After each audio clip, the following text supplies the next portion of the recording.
Hello નમસ્કાર વિદ્યાર્થી મિત્રો, ગુજરાત એજ્યુકેશન યુટ્યુબ ચેનલ પર આપ સર્વનું હાર્દિક સ્વાગત છે। મિત્રો આજે આપણે વાત કરવાના છે ધોરણ 8 વિષય છે વિજ્ઞાન અને દ્વિતીય પરીક્ષાની અંદર ખૂબ જ ઉપયોગી થાય તેવું વિકાસ મૂલ્યાંકન લક્ષી અસાઇનમેન્ટમાંથી આપણે પ્રશ્ન નંબર 2 બ કે તફાવતના બે મુદ્દા આપો એટલે કે તફાવતનું સંપૂર્ણ સોલ્યુશન આપણા વિડીયોની અંદર જોવાના છે। તો આ વિડીયોને અંત સુધી જોવાનું ભૂલતા નહીં। चैनल पर जो प्रथम वखत आवेला हो तो चैनल ने सब्सक्राइब कर दीजिए और आ वीडियो ने तमारा अन्य मित्रों सुधी जरूर थी शेर करजो। तो बात करिए प्रश्न नंबर 2 ब के तफावतना बे मुद्दा लखो प्रकरण 7 અને 9। तो एनी अंदर पहलो ज तफावत है कि नरना गौण जातीय लक्षणों और मादाना गौण जातीय लक्षणों। तो पहला आपणे जोईए नरना गौण जातीय लक्षणों। तो भाई चेहरा पर दाढ़ी मूछनो विकास जोवा मळे छे, ज्यारे मादामां दाढ़ी मूछनो विकास थतो नथी। नरनी अंदर खभानो विस्तार वधारे पહોળો होय छे, ज्यारे मादामां खभानो विस्तार सापेक्षे सांकड़ो होय छे। नरमा स्तन ग्रंथि अविकसित रहे छे, ज्यारे मादामां स्तन ग्रंथिनो विकास जोवा मळे छे। नरनी अंदर नितंब प्रदेश ओछो विकसित है, ज्यारे मादामां नितंब प्रदेश एटले के कमरनी नीचेनो भाग वधु विकसित होय छे। त्यारबाद बीजा नंबरनो तफावत के नर जातीय अंतस्त्राव अने मादा जातीय अंतस्त्राव। तो नर जातीय अंतस्त्राव ए टेस्टोस्टेरोन है, ज्यारे मादा जातीय अंतस्त्राव इस्ट्रोजन है। नर जातीय अंतस्त्राव शुक्रपिंडमांथी स्त्राव पामे छे, ज्यारे मादा जातीय अंतस्त्राव अंडपिंडमांथी स्त्राव पामे छे। नर जातीय अंतस्त्राव छोकराओमां गौण जातीय लक्षणों पेरवे छे, जेम के दाढ़ी मूछनो विकास तेनी असर हेठळ थाय छे, ज्यारे मादा जातीय अंतस्त्राव छोकरीओमां गौण जातीय लक्षणों प्रेरे छे, जेम के स्तन ग्रंथिनो विकास तेनी असर हेठळ थाय छे। त्यारबाद आपणे तीजा नंबरनो जे तफावत छे ए जोईए के स्थित घर्षण अने सरकतु घर्षण।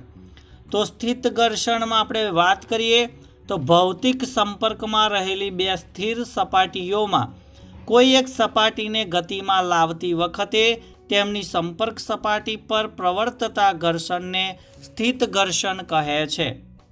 आ घर्षण बळनुं मूल्य बे सपाटीओना जोडाण पर आधारित होवाथी तेनुं मूल्य बीजा प्रकारना घर्षण करता वधु होय छे अने तेथी वधु ऊर्जानी जरूर पड़े छे। ज्यारे सरकता घर्षणनी वात करीए तो भौतिक संपर्कमां रहेली बे सपाटीओ ज्यारे सापेक्ष गति करती होय त्यारे तेमनी संपर्क सपाटी पर प्रवर्तता घर्षण बळने सरकतु घर्षण बळ कहे छे, जेनुं मूल्य स्थित घर्षण बळ करता ओछुं होय छे, कारण के बे सपाटीओनी अनियमितताओने एकबीजामां घूसी जवा माटे पूरतो समय मळतो नथी। तेनुं कारण सपाटीओ अगाउथी ज गतिमां होय छे। त्यारबाद आगळनो तफावत छे सरकतु घर्षण अने लोटन घर्षण। तो सरकतु घर्षणमां वात करीए तो भौतिक संपर्कमां रहेली बे सपाटीओ ज्यारे सापेक्ष गति करती होय त्यारे तेमनी संपर्क सपाटी पर प्रवर्तता घर्षण बळने सरकतु घर्षण बळ कहे छे, जेनुं मूल्य स्थित घर्षण बळ करता ओछुं होय छे, कारण के बे सपाटीओनी अनियमितताओने एकबीजामां घूसी जवा माटे पूरतो समय मळतो नथी। तेनुं कारण सपाटीओ अगाउथी ज गतिमां होय छे। ज्यारे लोटन घर्षणनी वात करीए तो ज्यारे कोई वस्तु कोई सपाटी पर गबड़ती होय त्यारे तेमनी संपर्क सपाटी पर प्रवर्तता घर्षण बळने लोटन घर्षण बळ कहे छे। वस्तुनी लोटन गति बे सपाटीओनी अनियमितताओनुं जोडाण थवानी शक्यताने नहीवत बनावे छे, तेथी तेनुं मूल्य बीजा प्रकारना घर्षण करता सौथी ओछुं होय छे। त्यारबाद आपणे वात करीशुं प्रकरण 10 अने प्रकरण 13 आधारित जे तफावत है एमां पहलो तफावत है घोंघाट अने संगीत। तो घोंघाटनी अने साथे साथे संगीतनी पण चर्चा करीए। तो घोंघाट ए असुखद ध्वनि है, ज्यारे संगीत એ કર્ણપ્રિય ધ્વનિ છે, એટલે કે કાનને ગમે તેવો અવાજ હોય છે. ઘોંઘાટથી ધ્વનિ પ્રદૂષણ થાય છે, જ્યારે સંગીતથી ધ્વનિ પ્રદૂષણ ફેલાતું નથી. ઘોંઘાટથી સ્વાસ્થ્ય સંબંધિત સમસ્યાઓ ઉત્પન્ન થાય છે, જ્યારે સંગીત સ્વાસ્થ્ય માટે સારું હોય છે. ત્યારબાદ ચોથો પોઈન્ટ છે કે કોઈ ચોક્કસ વાદ્યની જરૂર પડતી નથી, એટલે કે ઘોંઘાટ માટે કોઈ ચોક્કસ વાદ્યની જરૂર પડતી નથી, જ્યારે સંગીત ઉત્પન્ન કરવા માટે ચોક્કસ વાદ્યની જરૂર પડે છે. ત્યારબાદ બીજા નંબરનો તફાવત જોઈએ, નિયમિત પરાવર્તન અને અનિયમિત પરાવર્તન.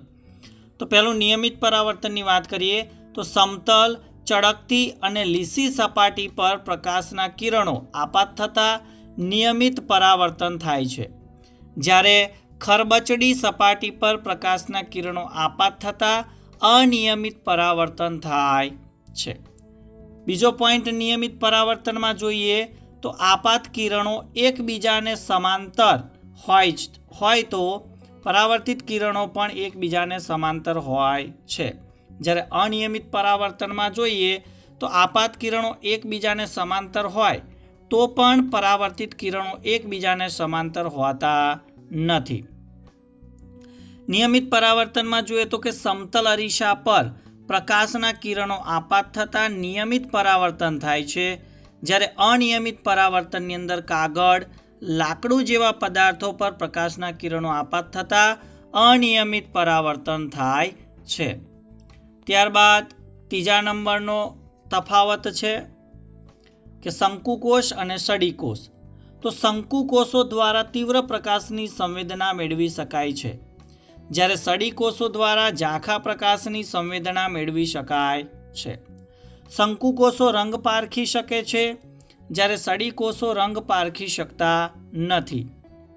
તો દિનચર પ્રાણીઓમાં શંકુકોષો વધારે સંખ્યામાં હોય છે અને સડીકોષો ઓછી સંખ્યામાં હોય છે, એટલે કે દિવસે જે ફરે છે પક્ષીઓ એની વાત છે, પ્રાણીઓની વાત છે.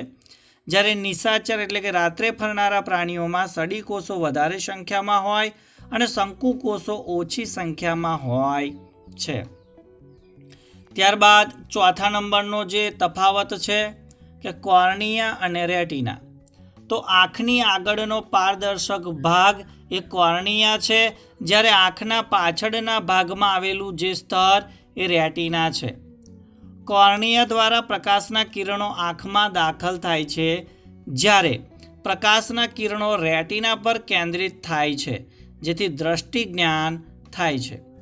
ત્રીજું કે કોર્નિયા બહારથી જોઈ શકાય છે, જ્યારે રેટિના બહારથી જોઈ શકાતું નથી. તો વિદ્યાર્થી મિત્રો, ધોરણ 8ની અંદર આપણે વિજ્ઞાન વિષયની અંદર અસાઇનમેન્ટમાંથી જે તફાવત હતા એ તફાવતનું સંપૂર્ણ સોલ્યુશન આપણે આ વિડીયોની અંદર જોયું. તો વિડીયો ચોક્કસથી તમને ગમ્યો હશે તો વિડીયોને લાઇક કરી દેજો, શેર કરી દેજો અને ચેનલ ઉપર જો પ્રથમ વખત આવેલા હો તો ચેનલને સબસ્ક્રાઈબ કરી દેજો. નેક્સ્ટ વિડીયોની અંદર મળીશું, ત્યાં સુધી જય હિન્દ, જય ભારત.